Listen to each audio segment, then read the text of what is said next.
Friends, நம்ம இன்னைக்கு பீர்க்கங்காய் தொகையில் தான் செய்ய போகிறோம். அது இட்லி, தோசை, சப்பாத்தி, ஒயிட் ரைஸ்க்கும் ரொம்ப நல்ல காம்பினேஷனாக இருக்கும். வாங்க இந்த ஈஸியாக குயிக்காக செய்யக்கூடிய இந்த ஹெல்த்தியான ரெசிபியை எப்படி செய்யலான்னு பார்க்கலாம். வாங்க ஃப்ரெண்ட்ஸ், இன்றைக்கி நம்ம செய்ய போகிறது பீர்க்கங்காய் வச்சு தான். இந்த பீர்க்கங்காவை ரொம்ப ஈஸியாகவும் டிஃப்ரெண்ட்டாகவும் ஒரு 10 நிமிஷத்துக்குள்ளே இந்த தொகையில் செஞ்சிடலாம். வாங்க எப்படி செய்யலான்னு பார்க்கலாம். ஒரு கடாய் வச்சுக்கலாம். அதில் 1 டேபிள் ஸ்பூன் உளுந்து, 1 டேபிள் ஸ்பூன் கடலைப்பருப்பு, ஒரு 8லேருந்து 10 பல்லு பூண்டு. இதை முதல்ல நல்லா நம்ம கொஞ்சம் இது நல்லா வறுத்துக்கலாம்.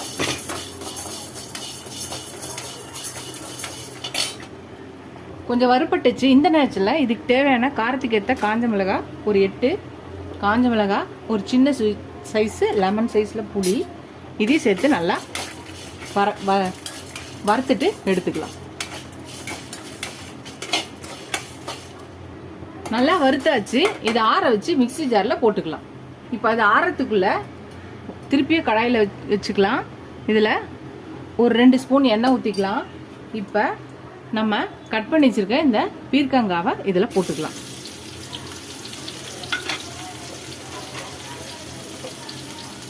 கொஞ்சோண்டு பெருங்காயம் போட்டுக்கலாம்.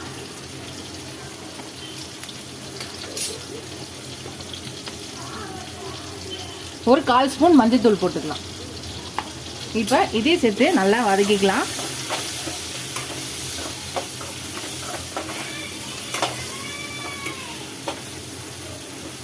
இப்போ நம்ம வதக்கியாச்சு. இதெல்லாம் மூடி போட்டு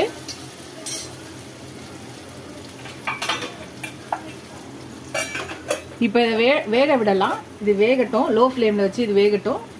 வேகத்துக்குள்ளே நம்ம வறுத்து ஆற வச்சுருக்கோம் இல்லையா, இதை நம்ம இதை அரைச்சி எடுத்துகிட்டு வந்துடலாம். இது நல்லா அரைச்சி எடுத்துகிட்டு வந்தாச்சு பாருங்கள். இது ஒரு பக்கம் இருக்கட்டும். அவ்வளோதான், நல்லா வதங்கிச்சு பாருங்கள். இந்த அளவுக்கு வதங்கணும். இப்போ இதை ஆற வச்சிடலாம். ஆறிடுச்சு. நம்ம அரைச்சி வச்சுருக்கோம் இல்லையா, இப்போ இதில் இந்த பீர்க்கங்காவை போட்டுடலாம்.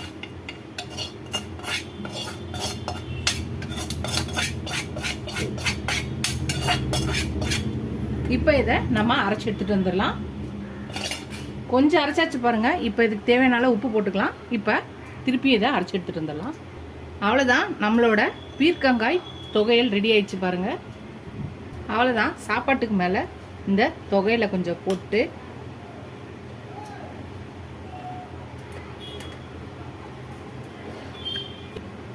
நெய்யை கொஞ்சம் ஊற்றி அப்படியே இதை பிசைஞ்சு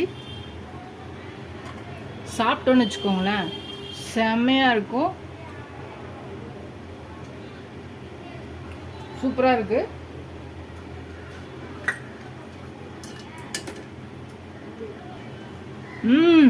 சூப்பராக இருக்கு. டேஸ்ட்டு, ஃப்ளேவரும்.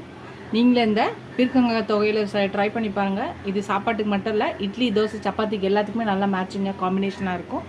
ட்ரை பண்ணி பாருங்கள்.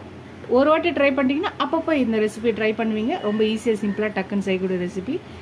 ட்ரை பண்ணி பார்த்து எப்படி இருக்குன்னு சொல்லுங்கள். ஃபஸ்ட் டைம் சேனலில் பக்கம் சப்ஸ்கிரைப் பண்ணிட்டு பாருங்கள். ஃபுல் வீடியோ பாருங்கள். இதுவரையும் சப்ஸ்கிரைப் பண்ண எல்லா ஃப்ரெண்ட்ஸ்க்கு தேங்க்ஸ். உங்கள் ஃப்ரெண்ட்ஸ்க்கு என்னோட சேனலை ஷேர் பண்ணி சப்ஸ்கிரைப் பண்ண சொல்லுங்கள். எனக்கு என் சேனலுக்கு சப்போர்ட் பண்ணிங்கன்னு நினைக்கிறேன். இதோட அடுத்த ரெசிபியில் பார்க்கலாம். டாடா பாபா ஃப்ரெண்ட்ஸ்.